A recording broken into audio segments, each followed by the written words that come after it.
Each of you decides in your own way, that the alignment that you hold can be met in a new way, can be met in a new way, a higher way of being, a higher way of being. There is one moment required.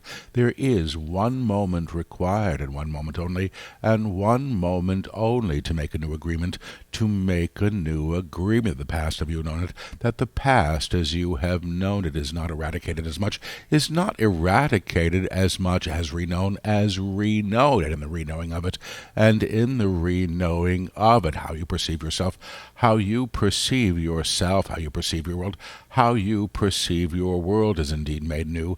Now Paul interrupts. Am I hearing this correctly?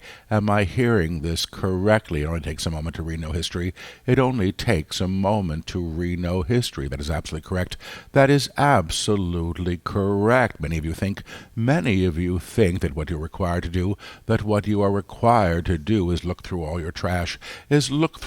your trash, to find what was important, to find what was important. The trash is meant to be taken out.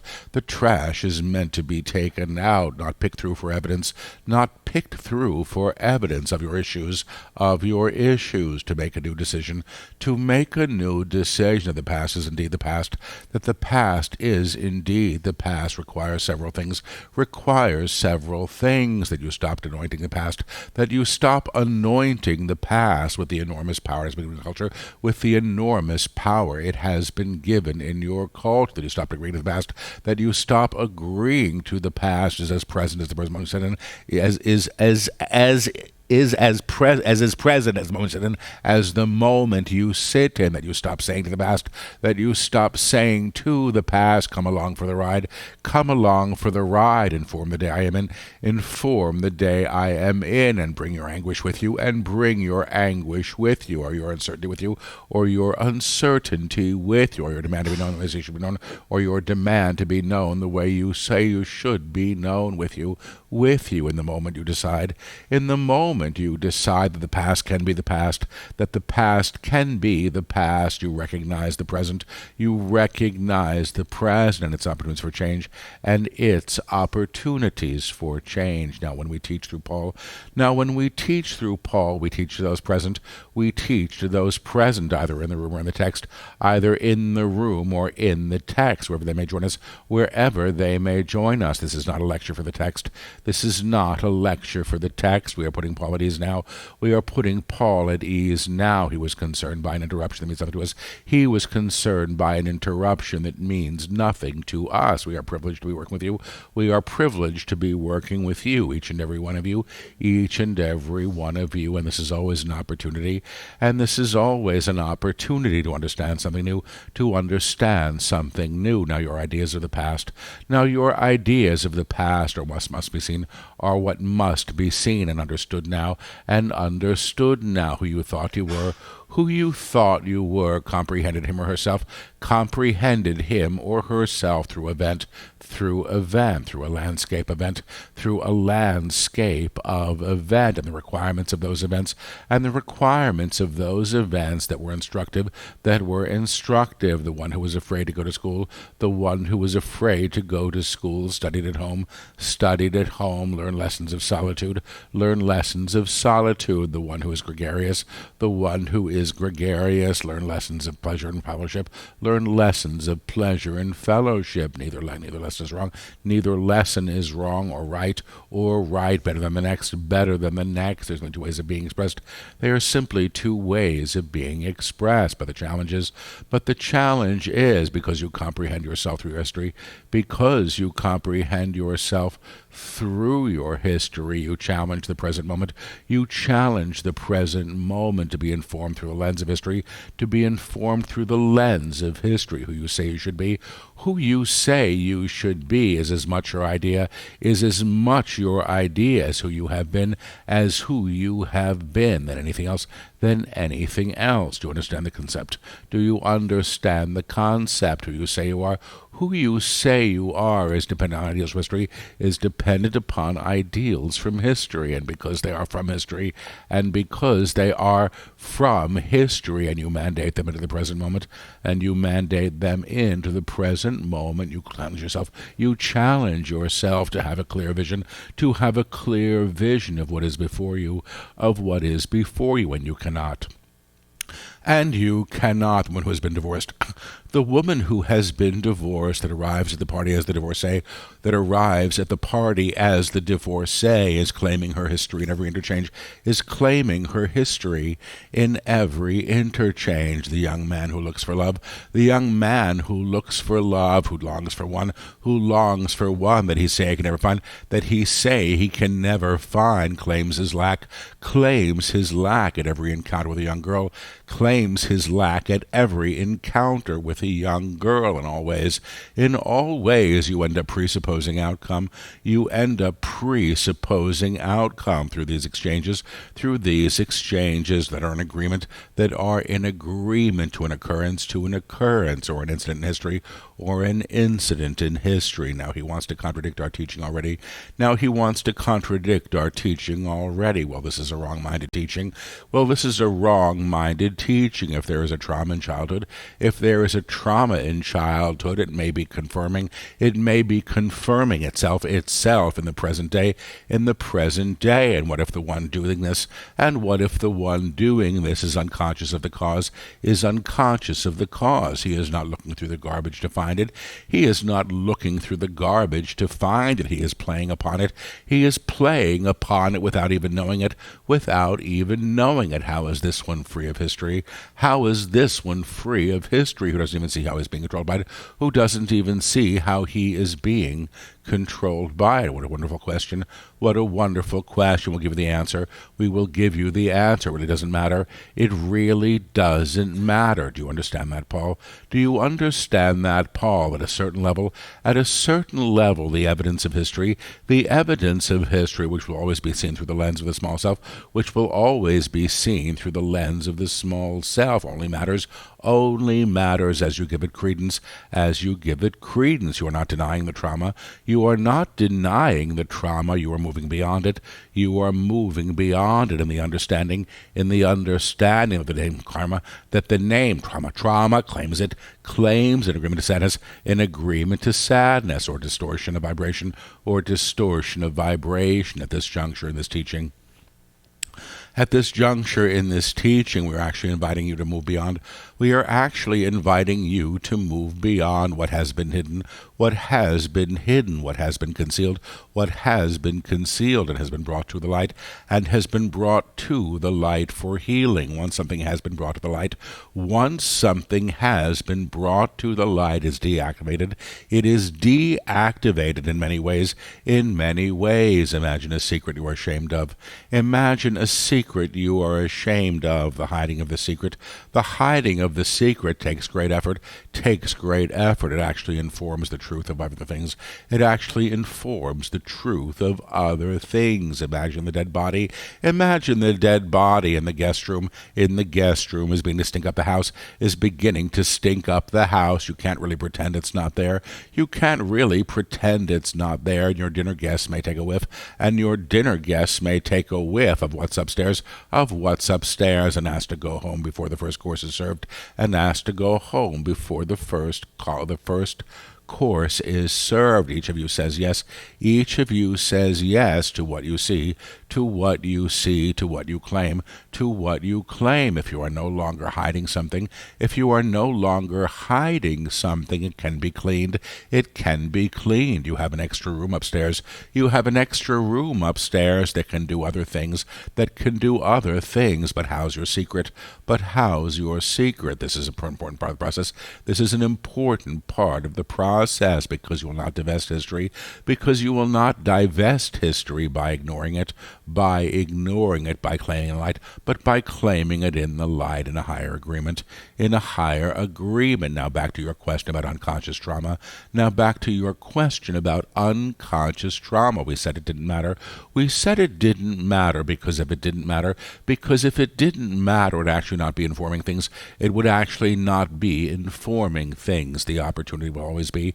The opportunity will always be to address what pronounces itself, to address what pronounces itself or calls attention to itself or calls attention to itself in the day. In the day, if you have a strong feeling, an adverse reaction to anyone or anything, you have to ask yourself why you have it. You have to ask yourself why you have it. The answer will come to you. Now the old man with a mustache you dislike so much, who you dislike so much, may actually be the spitting image of a man who yelled at you when you were 3 years old, when you were 3 years old, sent you home sobbing, distorted your vision of men and beards and mustaches, You don't have to recall the incident. You don't have to recall the incident to clear the release, the release that is required by your action in the present day, In other words, if the cause of a trauma is not available to you, the trauma itself, if you wish to call it that, the trauma itself, if you wish to call it that, gives you the opportunity to re-know yourself beyond it, Again, we are not denying history. We are not denying history. We're simply telling you, that you have the availability, if you wish it, if you wish it, to lift beyond its identity, so it is not coloring what you see today. How does this happen, he says?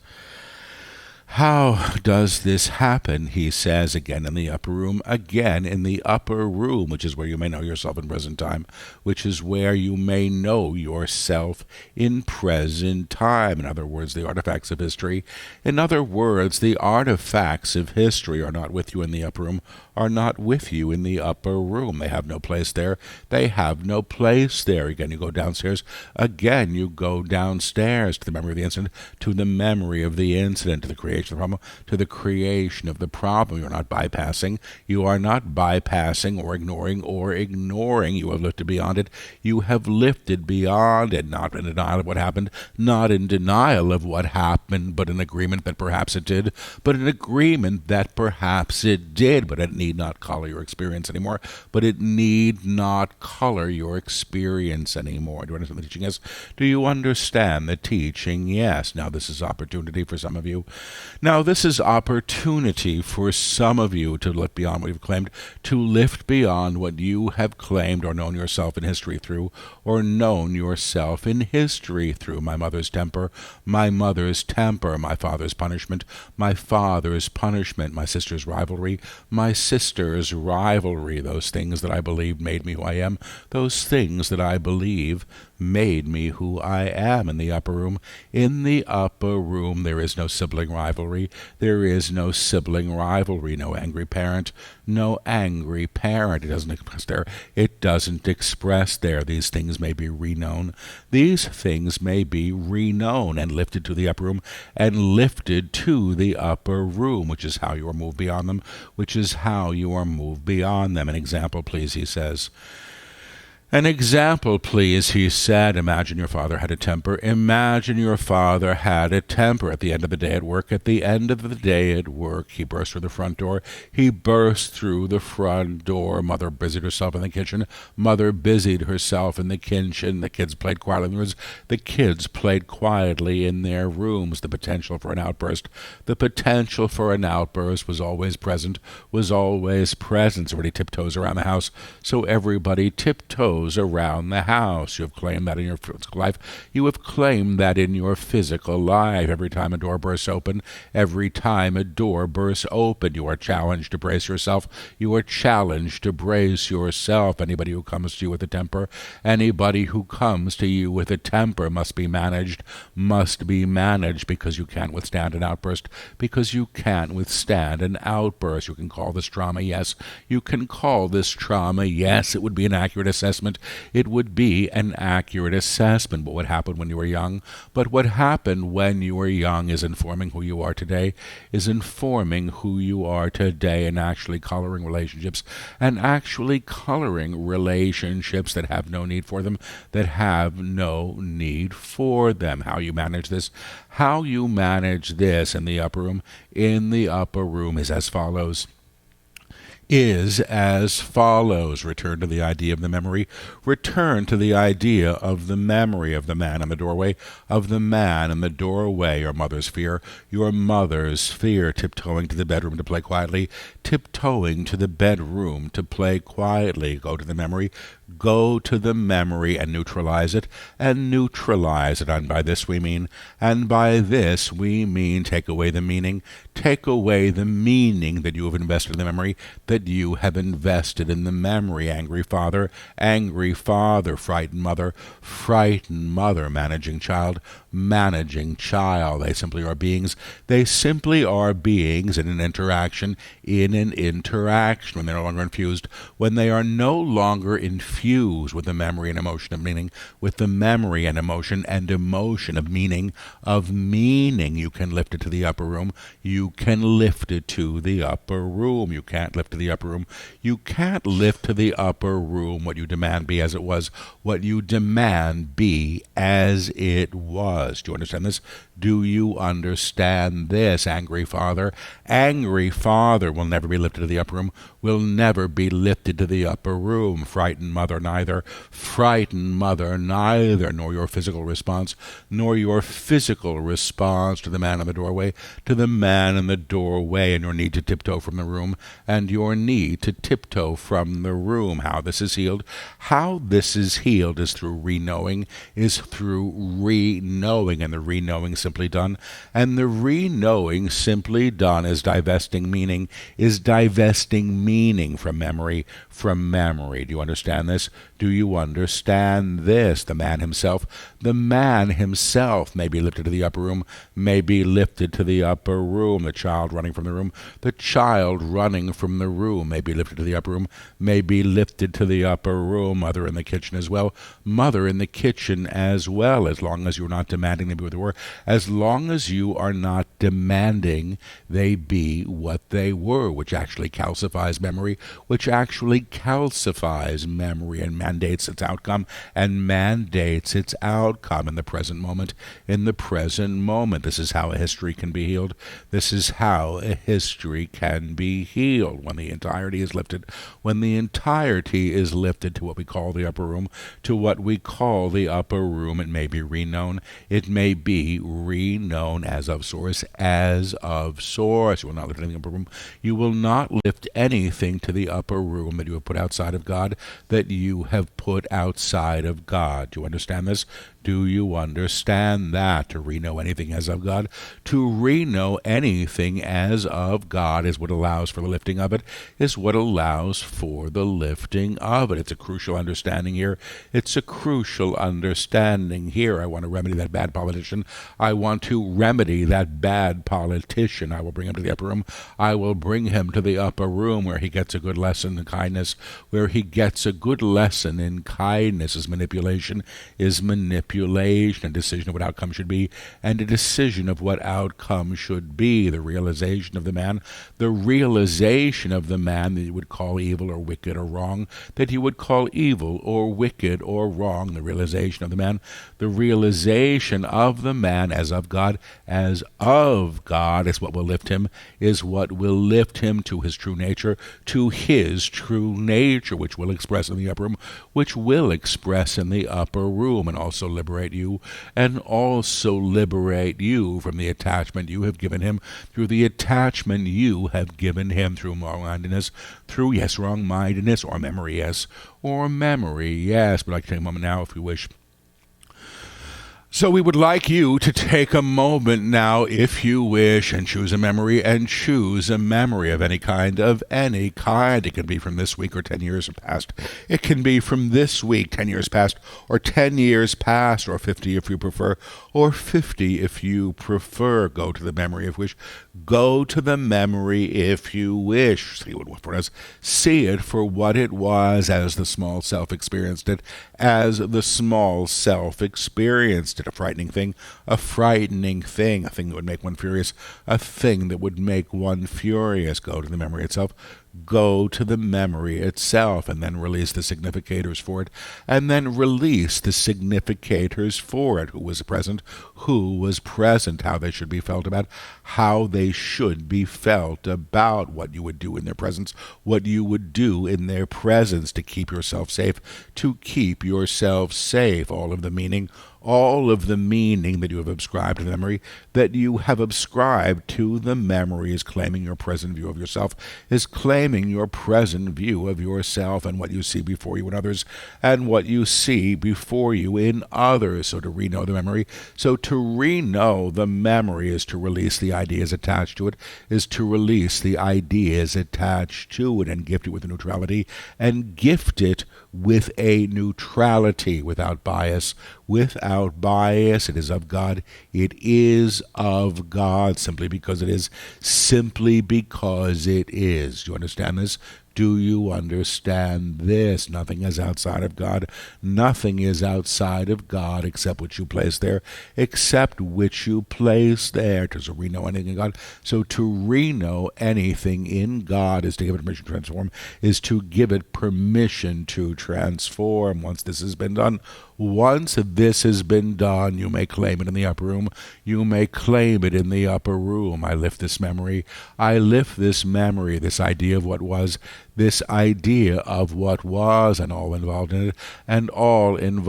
in it, to the upper room, to be reknown, Do you understand this? Yes. Do you understand this? Yes, I lift it to the upper room. To be reknown, Once this has been done, you have gifted it to Source. Which cannot deny itself in anyone or anything or anything. Do you understand this? Do you understand it? It was always of God.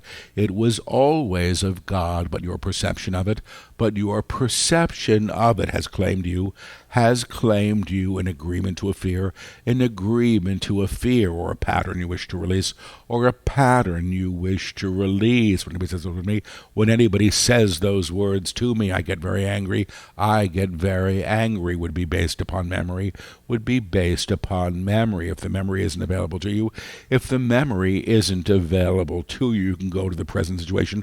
You can go to the present situation and lift it up, and invite its source to lift with it, Do you understand this? Do you understand this? I am frightened of being controlled by a girlfriend. I am frightened of being controlled by a girlfriend. I always have girlfriends who control me. Who control me. Would be such an issue. You don't remember the girl in school. Who liked you so much. She locked you in a closet for an hour. Being liked by a girl. Means getting locked in the closet. Perhaps wetting yourself there. You don't want that again. You can lift the current girlfriend. You can lift the current girlfriend, the current response to her, and re-know yourself. And re-know yourself as free of the violence of history, or what you thought was violence, or control, Do you understand the examples we are giving you? Do you understand the examples we are giving you? To lift anyone to the upper room. To lift anyone to the upper room is to re-know them, beyond what they would claim for themselves, or you would see them through as history, or you would see them through as history. And in fact, that's what you do. And in fact, that's what you do. Your memory of anyone claims them each time you see them. Each time you see them, there is the one I loved so much. There is the one I loved so much. I no longer love her. I no longer love her. There is the one that was my friend. There is the one that was my friend. We have been estranged. We have been estranged. The memory of friend. The memory of friend is what claims estrangement. Is what claims estrangement. The memory of love. The memory of love is what claims the one as separate from it, as is what claims the one as separate from it. To be in the present moment. To be in the present moment is to re-know anyone, is to re-know anyone in a higher accord, because the divine expresses there, to mandate be somebody be, to mandate somebody be who they once were to you, will claim yourself in a relationship to history, will claim yourself in a relationship to history, but to decide who they should be now, will do the very same thing, How you may know anyone, is in the moment you sit in, We're not embellishing it through history, when you are not embellishing it through history, deciding what was must be here now, deciding what was must be here now. You make great strides. You make great strides in realization, because realization only happens in the moment you sit in, period. Question on the teaching. They're saying period. Are there questions on the teaching? You may ask them if you wish.